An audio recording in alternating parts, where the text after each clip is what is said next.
Hello दोस्तों, मैं जेके set anti net paper 1 के सीरीज़ का एक और वीडियो लेकर आया हूं। दोस्तों, आज का जो हमारा टॉपिक है वो लॉजिकल रीजनिंग, जो कि पेपर 1 का सेकंड यूनिट है। उसमें एक इम्पॉर्टेंट टॉपिक है इंडियन लॉजिक। दोस्तों, इस इंडियन लॉजिक पर अक्सर क्वेश्चन आते रहते हैं। आप जो भी पेपर आप उठा के देख लेंगे किसी भी ईयर का, और चाहे वो सेट का पेपर होगा चाहे वो नेट का पेपर होगा, आपको इंडियन लॉजिक पर कम से कम 2 या 3 क्वेश्चंस हर पेपर में मिल जाएंगे। इसलिए दोस्तों, इस वीडियो को ध्यान से देखिए और एंड तक इस वीडियो को देख लीजिए, और इसमें जो भी नोट्स हैं इनको नोट करके रखिए और फिर इसका रिवाइज भी कीजिए, क्योंकि ये टॉपिक बहुत ही इंपॉर्टेंट टॉपिक है। दोस्तों, वीडियो शुरू करने से पहले आपको मैं ये भी बताऊं कि अभी तक जितने भी टॉपिक्स हमने डिस्कस किए हैं उन सारे टॉपिक्स पर वीडियोस आपको मिलेंगे प्ले लिस्ट में, जहां जेके स्टेट एंटी नेट के नाम का लिस्ट है। और वहां पर आपको इंपॉर्टेंट एमसीक्यूज भी मिलेंगे और कुछ प्रीवियस पेपर्स भी हम डिस्कस कर रहे हैं, वो आपको मिलेंगे नेट सेट प्रीवियस पेपर के नाम का जो लिस्ट है। उसके अलावा अगर आप में से किसी को पेपर 2 एजुकेशन है तो उसके वीडियोस आपको मिलेंगे एजुकेशन पेपर 2 के नाम का जो लिस्ट है। तो चलिए हम शुरू करते हैं आज का ये टॉपिक इंडियन लॉजिक। तो इंडियन लॉजिक में आपको जो सबसे पहला टॉपिक आता है या सबसे पहला टर्म जो आपको याद रखनी है वो प्रमाणास का मतलब क्या है, द मीन्स ऑफ नॉलेज। अब ये मीन्स ऑफ नॉलेज का मतलब क्या है? मीन्स ऑफ नॉलेज का मतलब यह है कि कौन कौन से ज़राया है, कौन कौन से तरीके हैं जिसके ज़रिए हम नॉलेज हासिल कर लेते हैं, जिसकी वजह से हम किसी के बारे में कुछ समझ लेते हैं, किसी के बारे में कुछ जानते हैं या अंडरस्टैंड करते हैं। अगर हमें किसी चीज़ के बारे में कुछ जानना होगा तो हम किस किस ज़रिए से उसके बारे में जानते हैं, कौन कौन से तरीके हैं हमारे पास, जिन तरीक़ों से हम किसी चीज़ के बारे में पढ़ते हैं, समझ लेते हैं या उसके बारे में इंफॉर्मेशन हम गेन कर लेते हैं। वो सारे जो ज़राया हैं, सारे जो तरीके हैं, उन्हीं को हम कहते हैं प्रमाणास। अब इसमें अलग अलग तरीके हैं, वो सारे हमको यहाँ पर डिस्कस करने हैं। दोस्तों, सबसे पहले हम ये देखते हैं कि जो ये वर्ड है प्रमाणा, ये कहाँ से आया है, इसका वर्ड मीनिंग क्या है। ये जो वर्ड प्रमाणा है ये एक संस्कृत वर्ड है, आप इसको याद रखिए। और इसका जो वर्ड मीनिंग है उसका मतलब है मेजर, यानी किसी चीज़ को मेजर करना, नापना जिसको हम कहते हैं, या तोलना हम कहेंगे, उसको हम कहते हैं प्रमाणा। यानी किसी चीज़ को परखना, उसको हम कहते हैं प्रमाणा। और ये जो वर्ड है ये इंडियन लॉजिक में एक बेसिक वर्ड की सूरत में काम करता है। इंडियन लॉजिक इसी वर्ड प्रमाणा पर डिपेंड है। यानी इसका मतलब यह है कि जो इंडियन लॉजिक है, इंडियन लॉजिक में जो भी मीन्स होते हैं, यानी जो भी तरीके, जो भी ज़राया होते हैं जिसके ज़रिए हम ट्रू नॉलेज हासिल कर लेते हैं, किसी के बारे में हम कैसे वैलिड नॉलेज हासिल कर लेंगे, किसी के बारे में हम किस तरह से रियल नॉलेज हासिल करेंगे, एक्यूरेट नॉलेज हासिल करेंगे, उन्हीं चीज़ों को हम कहते हैं प्रमाणास। यानी हमारे पास जो भी तरीके हैं जिसके ज़रिए हम real knowledge, true knowledge, accurate knowledge हासिल करते हैं, उनको हम प्रमाणास बोलते हैं। और ये जो वर्ड प्रमाणा है, या हम इसको प्रमाणास भी कहते हैं क्योंकि इसमें बहुत सारे तरीके आते हैं। इसको अद्वैत वेदांता के फिलासफर्स जो हैं, या हम कहेंगे कि जो वेदास पर बिलीव कर रहे थे, वेदास से रिलेटेड होते थे, उन्होंने कहा है कि ये जो प्रमाणास हैं ये 6 किस्म के होते हैं। यानी उन्होंने इस प्रमाणास को 6 कैटेगरीज में डिवाइड किया है। यानी कहने का मतलब यह है कि 6 तरीके हैं हमारे पास जिनके ज़रिए से हम ट्रू नॉलेज हासिल कर लेते हैं, एक्यूरेट नॉलेज हासिल कर लेते हैं। अगर हमें किसी भी चीज़ के बारे में कुछ जानना है, पढ़ना है, अंडरस्टैंड करना है, तो हमारे पास 6 तरीके हैं। 6 तरीक़ों से हम नॉलेज हासिल कर लेते हैं, किसी के बारे में कुछ जानते हैं। अब वो 6 तरीके क्या हैं, वो 6 तरीके हमें यहाँ पर डिटेल्ड पढ़ने हैं और उनको अंडरस्टैंड करने की कोशिश हम करेंगे कि उनका क्या क्या मतलब है। तो सबसे पहला जो टाइप है उसको हम कहते हैं प्रत्यक्ष प्रमाणा। तो प्रत्यक्ष प्रमाणा यानी प्रत्यक्ष का मतलब जो है उसका मतलब है परसेप्शन। अभी वर्ड परसेप्शन जो है इसका क्या मतलब है? परसेप्शन का मतलब है कि जब हम किसी चीज़ के बारे में सेंसरी ऑर्गन्स के ज़रिए नॉलेज हासिल कर लेते हैं। यानी अगर हम किसी चीज़ को देखते हैं या किसी चीज़ के बारे में हमें नॉलेज गेन करनी है, किसी चीज़ को हमें अंडरस्टैंड करना है, तो जब हम सेंसरी ऑर्गन्स यूज़ करते हैं, यानी सेंसरी ऑर्गन्स के ज़रिए अगर हम उसके बारे में देखते हैं या समझते हैं, तो उसको हम कहते हैं परसेप्शन या प्रत्यक्ष प्रमाणना।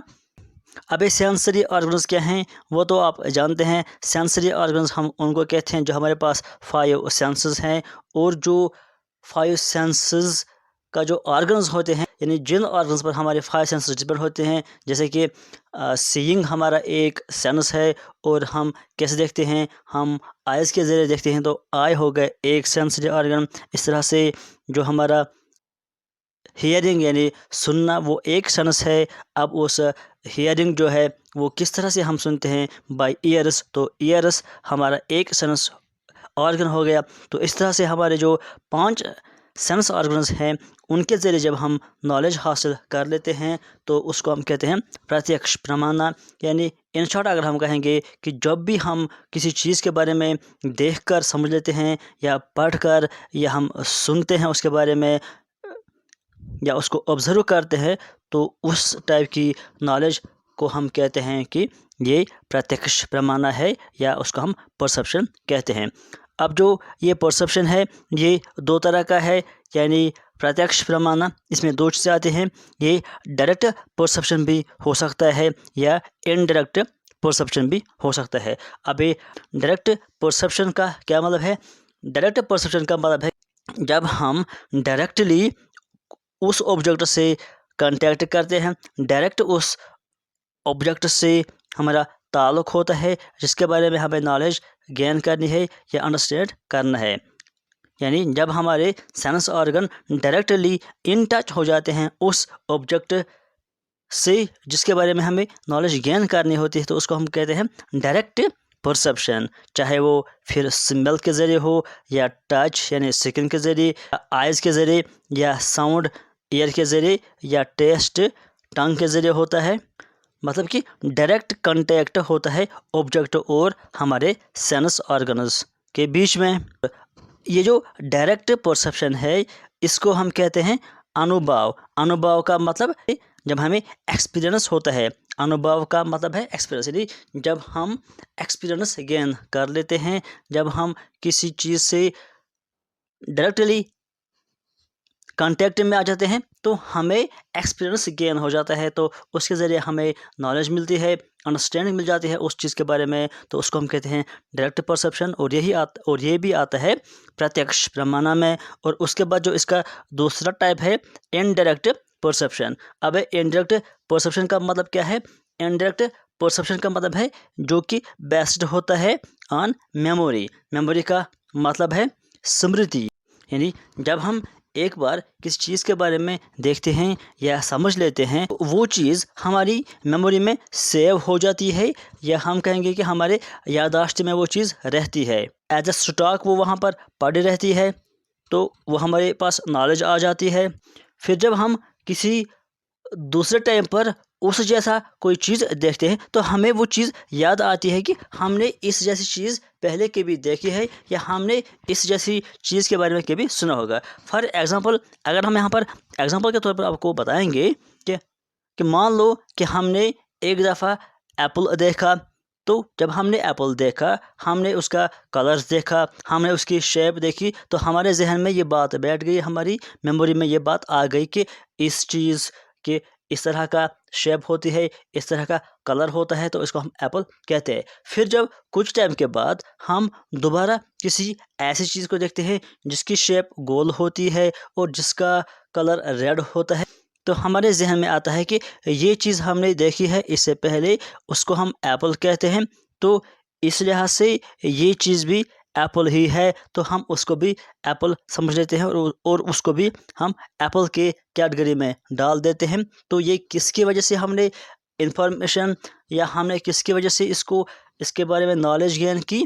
ये हमने परसेप्शन की वजह से नॉलेज, यानी हमने उसको देखा था या समझा था, लेकिन यहाँ पर हमने डायरेक्ट उसको नहीं समझा, यहाँ पर हमने मेमोरी का इस्तेमाल किया और इसको हम कहते हैं परसेप्शन। यानी परसेप्शन तो ये है, हमने इसको देखा था या इसको टच किया था, लेकिन इस बार हमने डायरेक्ट इसको टच नहीं किया या डायरेक्ट हमने इसको नहीं देखा, लेकिन हमने यहाँ पर इस मेमोरी यूज़ की, तो यहाँ पर इसको हम कहते हैं इनडायरेक्ट परसेप्शन। तो इन दोनों को हम कहते हैं, चाहे वो डायरेक्ट परसेप्शन हो या इनडायरेक्ट परसेप्शन हो, इन दोनों को हम कहते हैं प्रत्यक्ष प्रमाणा या परसेप्शन। इन शॉर्ट में हम इसको कहते हैं।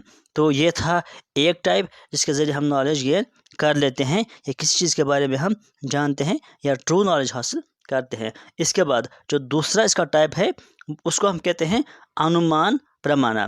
अभी अनुमान प्रमाणा क्या है? अनुमान वर्ड सुनते ही आपके जहन में आ जाएगा। अनुमान का मतलब है कि जब हम किसी के बारे में अनुमान लगाते हैं यानी इन्फेरेंस करते हैं, हम अंदाज़ा लगाते हैं। ये अनुमान प्रमाणा जो है ये हम तब यूज़ करते हैं जब हमारे पास नॉलेज थ्रू सेंस ऑर्गन्स के ज़रिए नहीं होती है। यानी जब हमारे पास किसी ऑब्जेक्ट, किसी चीज़ के बारे में हमारे पास नॉलेज बाय सेंस ऑर्गन्स नहीं मिलती है, तो वहाँ पर हम अनुमान लगाकर एक नॉलेज देते हैं या उसके बारे में कुछ इन्फॉर्मेशन देते हैं। अगर हम इस बात को एग्जांपल के तौर पर देखेंगे, हम कहते हैं मान लो कि हमने किसी जगह पर देखा कि वहाँ पर स्मोक है। अगर हमने देखा वहाँ पर स्मोक है तो हम क्या कहते हैं? हम कहते हैं कि वहाँ पर स्मोक है, इसका मतलब है कि वहाँ पर फायर है, यानी वहाँ पर आग है। यहाँ पर हमने आग तो देखी नहीं है, ना तो हमने आग जैसी कोई चीज़ देखी है। हमने स्मोक यहाँ पर देखा, धुआं देखा। स्मोक देख के ही हमने अनुमान किया, हमने अंदाज़ा किया कि यहाँ पर आग हो सकती है, क्योंकि धुआं तब होती है जब कहीं पर आग जली होगी, तो डेफिनेटली वहाँ पर आग होगी, तभी तो यहाँ पर धुआं है। तो यहाँ पर ना तो हमने कोई मेमोरी यूज़ की, ना तो हमने उनको किसी चीज़ से कंपेयर किया, बल्कि हमने अनुमान लगाया। एक चीज़ देखकर हमने अनुमान किया कि ये चीज़ हो सकती है, तो इसको हम कहते हैं इन्फेरेंस या अनुमान प्रमाणा। तो आपने देखा कि या तो हम डायरेक्ट चीज़ देखकर या उसको छूकर या उसको स्मेल लेकर हम उसके बारे में कोई इन्फॉर्मेशन देते हैं या उसके बारे में कोई चीज़ बताते हैं, उसके बारे में हम नॉलेज प्रोवाइड करते हैं, तो वो होता है परसेप्शन या उसको हम कहते हैं प्रत्यक्ष प्रमाणा। और दूसरा टाइप हमने पढ़ा कि जब हम चीज़ को डायरेक्ट देखते नहीं हैं या हम कोई मेमोरी यूज़ नहीं करते हैं, बल्कि हम कोई चीज़ देखकर उसके बारे में अनुमान लगाते हैं कि ऐसा हो सकता है, अगर ये चीज़ है तो इसका मतलब है कि ये चीज़ भी ज़रूर होगी। यानी हमने स्मोक देखा तो हमने अनुमान किया कि आग ज़रूर होगी, तो इसको हम कहते हैं अनुमान प्रमाणा। इसके बाद जो तीसरा टाइप है नॉलेज गेन करने का, वो है उपमान प्रमाणा। उपमान प्रमाणा का मतलब है कंपैरिजन और एनालॉगी। यानी कंपैरिजन या एनालॉगी, ये दोनों एक ही हैं, इसको हम कहते हैं उपमान प्रमाणा। इसको हम डिस्कस करेंगे अगले वीडियो में। आज के लिए फिलहाल इतना ही। Thank you.